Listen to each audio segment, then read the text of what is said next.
Today, we're diving into a single court case, a case that answered a question so fundamental it could shake a democracy to its very core. So, just imagine this for a second. You've got a government, right? They've got a huge majority, the people voted them in, and they decide, hey, we need to change some of the country's most basic laws to get things done. But what if those changes start messing with the very soul of the nation? Is there a line you just can't cross? Well, that exact question, it wasn't just a hypothetical. It absolutely exploded into a legal firestorm back in 1973 in India. It all came to a head in a Supreme Court case called Kesavanantha bharathi versus the state of Kerala. And let me tell you, this wasn't just any case. This was a full-on battle for the soul of the Constitution. So what was this all about? At its heart, you had this huge clash between two really powerful ideas. On one side, you've got the will of the people, acting through their elected parliament. They were basically saying, look, we need the power to change any law to fix the country's problems. And in this case, they were talking about some pretty controversial land reform laws. But on the other side, you had the idea of the Constitution as the supreme law, something with permanent, unshakable principles. Okay, so let's dig into the government side of things first. Their argument was pretty straightforward, really. They believed Parliament's power to change the Constitution had to be absolute, no limits.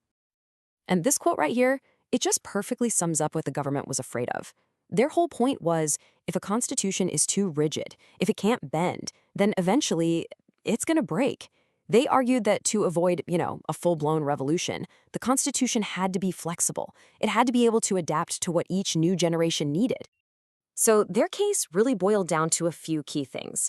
First, they saw the power to amend as being a core part of being a sovereign nation. Simple as that. They also argued they needed this power to push through big social justice reforms, like redistributing land, which was a huge deal for them. A rigid, unchangeable document, they said, just couldn't keep up. Here's the kicker.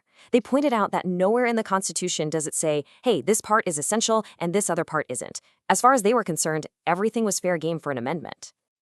But of course, there was another side to the story. The petitioners, who were led by a monk named Kesavanantha bharathi, they came back with a really powerful counter-argument. They said, sure, Parliament can change the Constitution, but it can't destroy its fundamental identity. And this quote gets right to the heart of their position. They were saying that some parts of the Constitution are just so fundamental, they're literally the foundation of the whole thing. The power to amend, they argued, is not the same as the power to demolish. It's like, you can't use the rulebook to tear up the entire game. You just can't kill the Constitution from the inside using its own rules. So their whole argument was built on this idea of implied limits. They said, look at the word amendment itself. It means to improve something, to alter it, not to completely destroy it. They pointed to the preamble, the introduction, as the source of the Constitution's unshakable identity, and they drew this really smart parallel.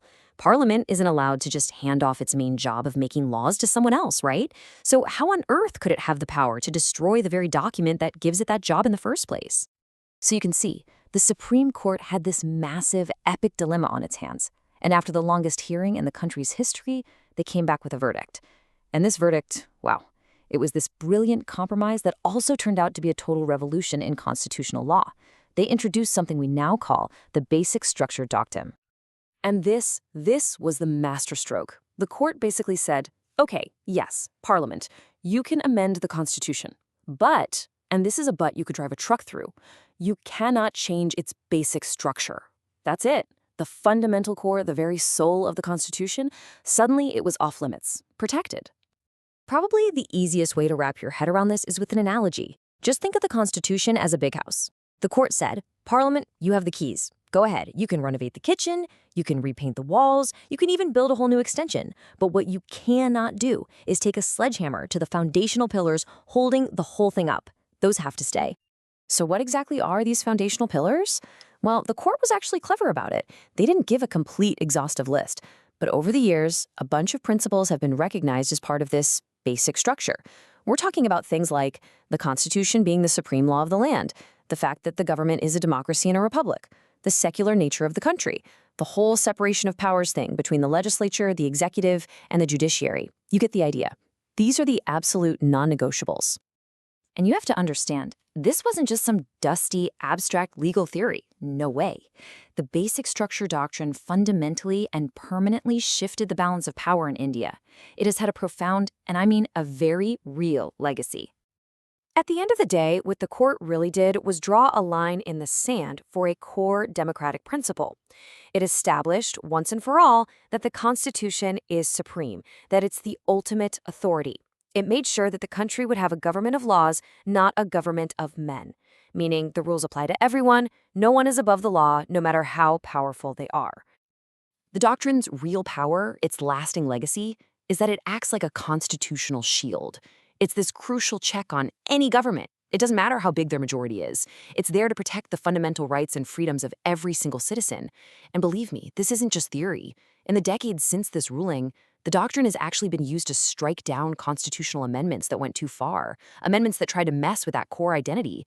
It's proven time and time again to be a real, working safeguard for democracy. And all of this brings us right back to where we started, to that central, nagging question. The Kesavanantha case gave us one incredible answer. But that fundamental tension, it's still alive and well at the heart of so many democracies today. So, who should be the ultimate guardian of a nation's identity? Is it the elected representatives reflecting the changing will of the people? Or is it the founding document with its enduring foundational principles? It's a heck of a question, and definitely one worth thinking about.